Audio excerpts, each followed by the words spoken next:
political orientation today. Anyway, I just thought it was time we broadcast something about the news. Now, having watched the dust settle on the aftermath of Alex Salmond's death recently, the last couple of days, you might have been forgiven for thinking that the BBC and other mainstream media would continue with their weird coverage, and particularly BBC Scotland with its offhanded and I would say completely inappropriate comments made by their BBC spokespeople in Scotland. But this entire edifice, this BBC, this British Broadcasting Corporation, which is really nothing more now than a state-sponsored propagandist, has come out with a couple of weird stories. Now, you might be forgiven for thinking, well, you're always going on about weird stories the BBC comes out with, but these two caught my attention particularly. The first one really falls into the silly season category. A serious BBC news report on Radio 4 yesterday carried a headline about the historic warship HMS Victory, which is berthed in London, which is a piece of English naval history after all, and you know it has a place in English culture.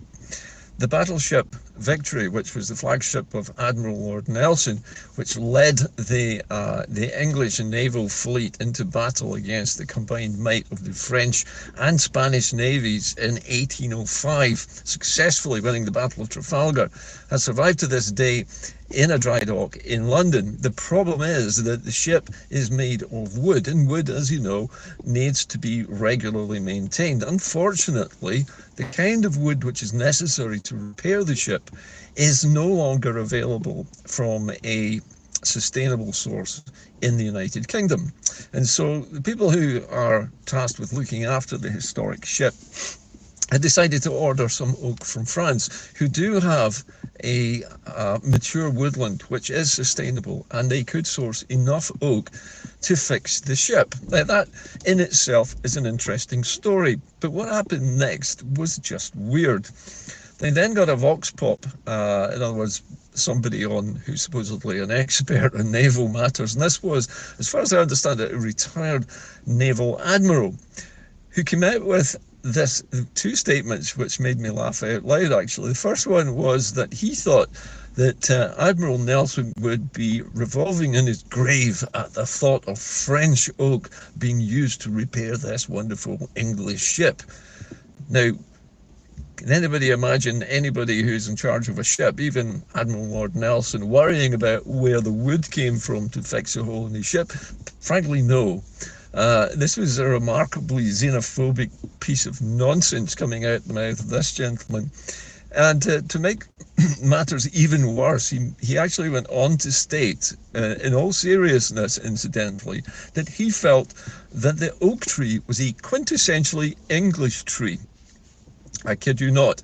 Oak grows all across Northern Europe, everywhere. It grows in Scotland as well. It grows everywhere across Northern Europe. It grows in America as well, but it's known as American oak.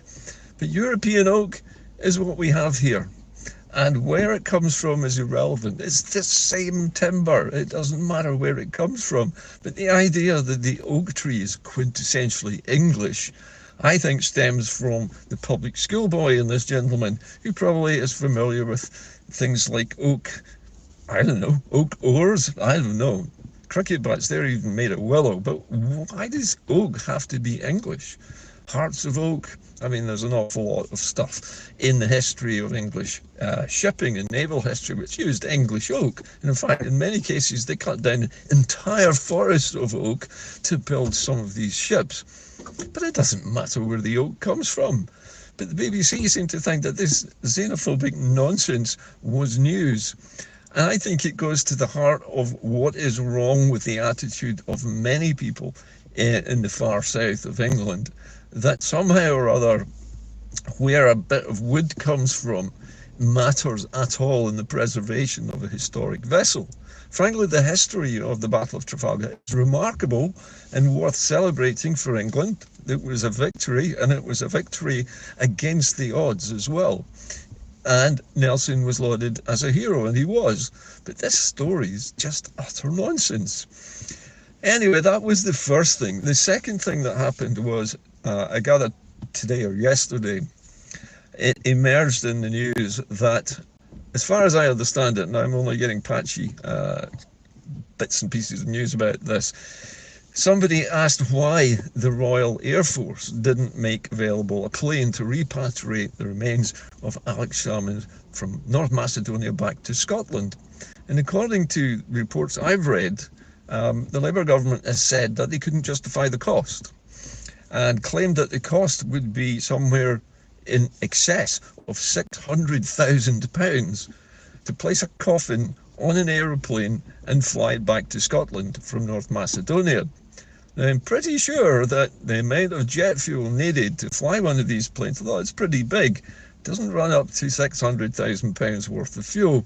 And even including the salaries of the flight crew necessary to fly this thing back and forwards, I don't really think more than £500,000 is actually where it's at. So what is going on here? Why is Alex Salmond, who is probably the most famous leader in Scotland, in peacetime, certainly, he's the equivalent to, I mean, he's like our version of Churchill in terms of his historical significance to us. Why is he not entitled to have his remains flown back in an RAF plane, when we're supposed to be part of this United Kingdom? We're supposed to be an equal partner in this United Kingdom. And Alex Salmond was lauded by no less than David Davis, MP in Westminster, as being one of the most important politicians in Westminster, not just in Scotland. And yet his importance in the history of Scotland and in the United Kingdom is not worthy of a flight home. So again, I think we're seeing this concealed and latent racist xenophobia, which is rife throughout what seems to be left of the BBC.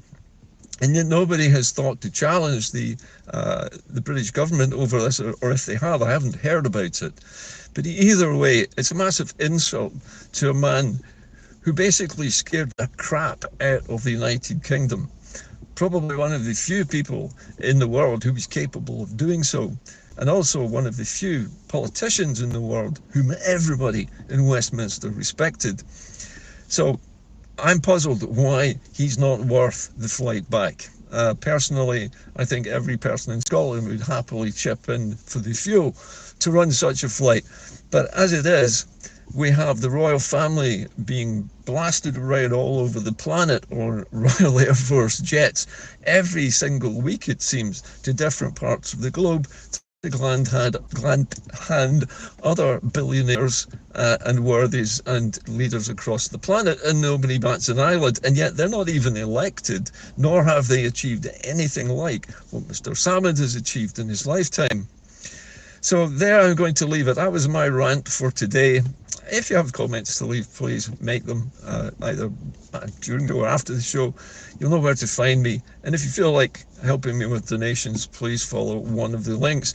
I'm sure that some of the other channels which carry my content will put up a link for you if you wish to help me with donations. In the meantime, I'll leave you with these angry thoughts that planks of wood coming from France are somehow inferior and would cause a dead admiral to revolve in his grave, and somehow our national hero is not worth a flight home under the British state's rules.